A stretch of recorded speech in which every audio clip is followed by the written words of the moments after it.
আমরা স্বৈরাচার বিরোধী আন্দোলন করে 90-এর ছাত্র গণঅভ্যুত্থানের মধ্য দিয়ে গণতন্ত্রের বিজয় অর্জন করলাম, কিন্তু সেই গণতন্ত্রও কি আমরা ধরে রাখতে পেরেছিলাম? স্বাধীনতা যুদ্ধেরও তো সুবর্ণ ফসল ছিল গণতন্ত্র।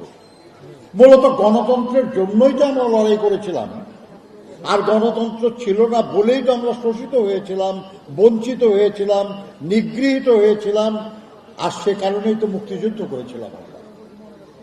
কিন্তু সেই স্বাধীনতার পরে আমরা কি সেই বৈষম্য, সেই বঞ্চনা, সেই নিগৃহীত হওয়া এবং সেই অসাম্যের হাত থেকে মুক্তি পেয়েছিলাম? আজ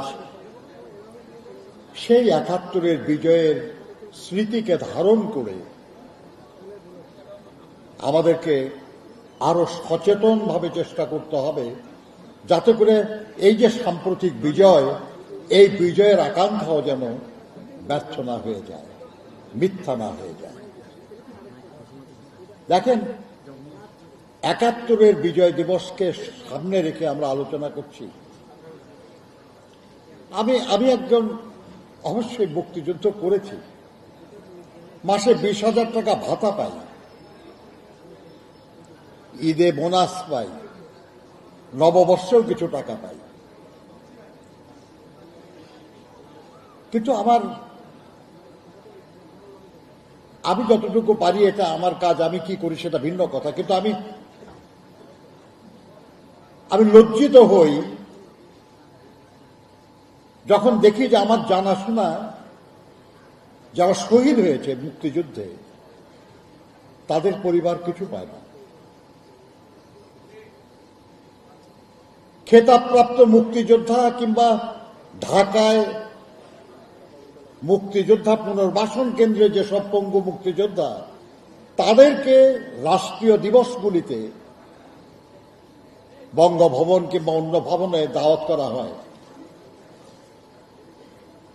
কিন্তু একটা উপজেলা পর্যায়ে, একটা পৌরসভা পর্যায়ে, একটা জেলা পর্যায়ে, কোন পর্যায়ে কি শহীদদের পরিবারের সদস্যদেরকে আমরা দাওয়াত করি, সম্মান জানাই? কি অবস্থায় আছে তারা খোঁজ কে রাখে? তাহলে কি বলতে হবে যে আমরা যারা যুদ্ধ করেছি, বেঁচে আছি, আমরাই বেশি গুরুত্বপূর্ণ, না যারা যুদ্ধ করতে করতে মরে গেছে, কিংবা যুদ্ধের কারণে, যুদ্ধকে সমর্থন করার কারণে যারা শহীদ হয়েছে?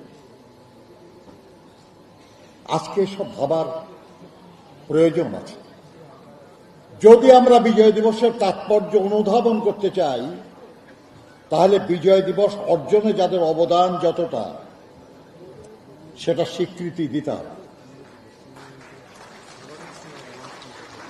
বন্ধুরা,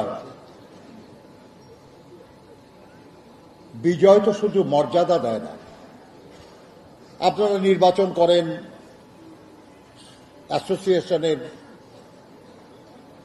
এই বিজয় শুধুই কি মর্যাদা দেয়, দায়িত্ব দেয় না?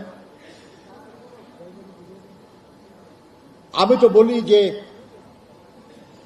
আমরা যারা রাজনীতি করি, আমরা নির্বাচনে ম্যানিফেস্টো দিয়ে নির্বাচনে অংশ নেই, বিজয়ী হই, যথার্থ যেটা বলার সেটা হলো যে আমরা রাষ্ট্র পরিচালনার দায়িত্ব পাই, ক্ষমতায় যাই না।